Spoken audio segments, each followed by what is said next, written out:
Seu ke whanga I si makakowhere o ngā kua tonu e whakaana ua. Ki a whare mama kene whakaru o ta pea hau e whakalakana ua. Seu ke whanga I si makakowhere o ngā kua tonu e whakaana ua. Ki a whare mama kene whakaru o ta pea hau e whakalakana ua. Ise isa e te manatuni kua e whiloa ke misi o matangi ake.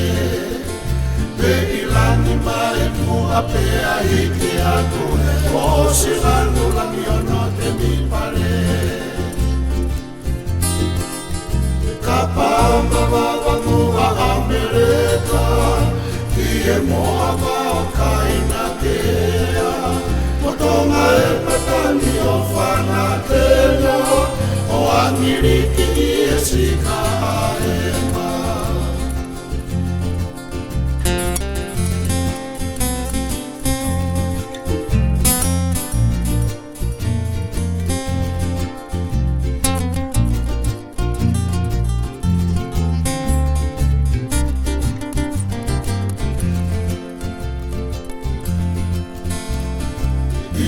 Isa e te manatuni kua e iloa ke misi o matangi ake.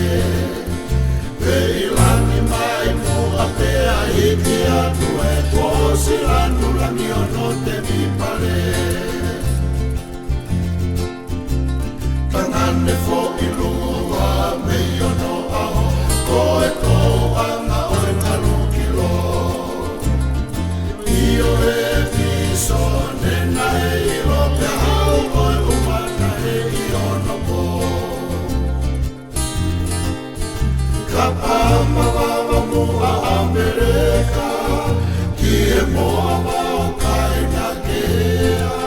Motonga e matani o whana kena o angiriki I e sika ahema. Ka pama wawa mua Amerika ki e moa wao kaina kea. Motonga